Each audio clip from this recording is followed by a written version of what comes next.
Question 6 is asking the question of finding the measure of angle CAD. So I'll put a question mark there. And they give us the information that this angle right here, which is angle BAC, measures x plus 20 degrees. They also tell us that angle BAD is a right angle. So I can see from the picture that angle BAD is the right angle, and it's made up of angle BAC and angle CAD. So these two angles are complementary angles. I'm going to put in the information that they've given me and solve for angle CAD. So angle BAD measures 90 degrees, so I'll put that on there.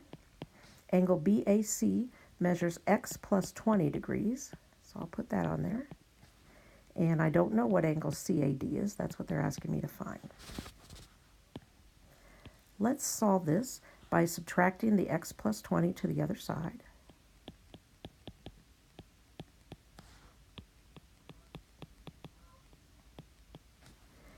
And what we're left with is 90 minus x plus 20 equals angle CAD. So if we distribute the negative to each of these, we'll be taking 90 minus 20, and that would be 70 minus x, and these are all in degrees, is what angle CAD equals. So angle CAD equals 70 minus x. I'm going to choose choice G.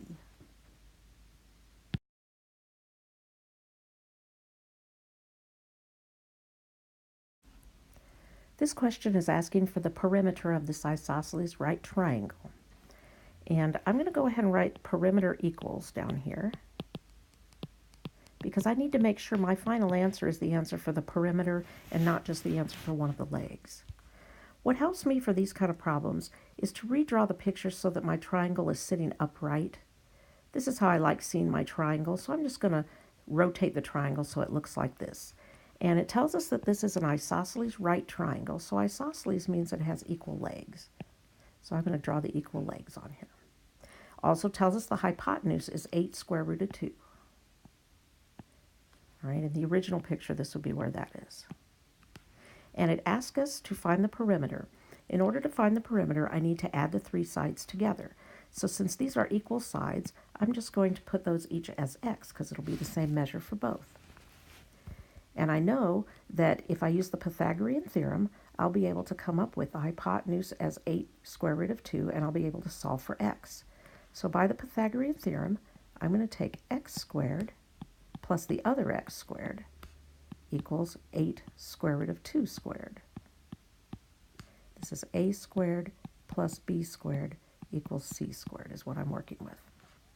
So this gives me 2x squared, and if you square 8 root 2, you're going to multiply it by itself, which is going to give me 64 root 4. The square root of 4 is 2, so 64 times 2 is 128. So 2x squared equals 128. I'm going to be dividing by 2 because I'm trying to solve for x squared. And now I'm left with x squared equals 64. So to solve for x, I'll take the square root of both sides, remembering to add plus or minus. But since this is the length of a side, I don't need to worry about the negative part of this. The square root of 64 is 8. So each side of the triangle measures 8 as far as the legs go. So what I have here is 8 on this side and 8 on this side, and the hypotenuse was 8 square root of 2. So to get the perimeter, I'm going to take the 8 plus the 8 plus the 8 square root of 2, which is going to give me 16 plus 8 square root of 2. You cannot take that 8 and add it in with the 16. So I'm going to pick choice E, the 8 root 2. Question 28 is giving us the graph of a quadratic, and they give us the standard form for the quadratic equation. And it says it's in a coordinate plane, real values of a, b, and c. And it says when y equals 0, so when y is 0, we're looking at all of the values on the x-axis. Which of the following best describes the solutions for x? So what they're asking for is when y equals 0, where is the parabola or the quadratic crossing the x-axis. They want the solutions. Sometimes they call these roots. All right, so they want us to find the roots. Sometimes they're also called zeros. So they want to know what are these two places, and then they give us a choice of answers. And as I'm looking at this, I see that if the x is on this side, on the right side, it's going to be a positive x, right? A positive x, and the y is 0. If it's on the left side, the x part would be negative, and the y part would still be 0. So as I look at this, the x is going to be positive over on this side and negative over on this side. So let's look down here and look for two different roots where one is positive and one is negative. So the first choice, two distinct positives. It cannot be that one because I have one positive, one negative. Two distinct negatives, nope. One positive real and one negative real. There we go. And when it says that are not distinct, those are ones that you might have as a double root. In other words, where you get, say, 2 and 2 as the same answer, or two distinct solutions that are not real. Those would be things where the quadratic is not crossing the x-axis at all. So we're going to pick choice H.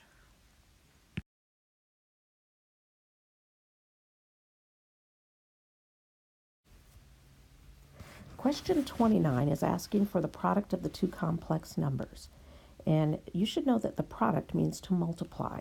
So they want us to multiply these two quantities together. Negative 3i plus 4 and positive 3i plus 4. So we're going to be multiplying the negative 3i times each part in the second quantity. So I get negative 3i times positive 3i is negative 9i squared. And the negative 3i times positive 4 is negative 12i. Negative times positive is negative. Then I'll be taking the positive 4 times each of these. So positive 4 times positive 3i is positive 12i, and positive 4 times positive 4 is positive 16.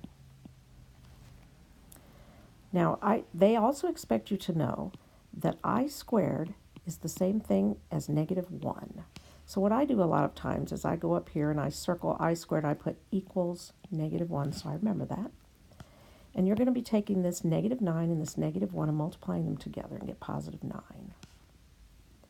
The negative 12i and the positive 12i add up to 0, so they cancel each other out.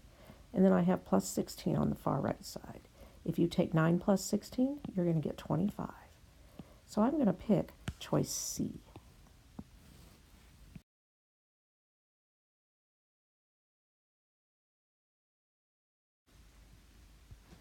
Don't let question 30 confuse you because it's an easier problem than what it appears.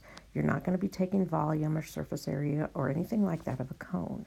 So this problem gives us a picture of a cone, and it tells us that in the cone the radius is 5 and it has a height of 7. And then they mention something about slant height. The slant height is essentially the hypotenuse of the cone, and they say the radius. So they're talking about the angle formed by the hypotenuse and this piece down here. They want us to find the measure of this angle. So if you look at it, it's really just a right triangle. And the angle they want us to find is theta, right down here between the slant height and the radius side. They tell us that the height is 7 and the radius is 5. Find theta. So if I'm standing at theta, I need to remember a trig function. I'm looking at the opposite and I'm looking at the adjacent. I don't have a number for the hypotenuse, nor do I need to find it. So if you remember SOHCAHTOA, which is something you should probably remember for this ACT test, if I've been given the opposite and the adjacent numbers, opposite and adjacent go with tangent. So I'm going to write a little equation that says the tangent of theta equals the opposite over the adjacent and fill in the numbers. So tan theta equals 7 over 5. Now what we need to do for this problem is somehow we need the tangent to go away and we just need theta because that's what they're asking for. And actually, I don't even need to go any further. I thought I was going to have to solve for theta, but as I look at this answer right here and I compare it with the answers that are given to me, tan theta equals 7 over 5 is choice G. So I don't even need to solve for theta. So I'm going to pick choice G.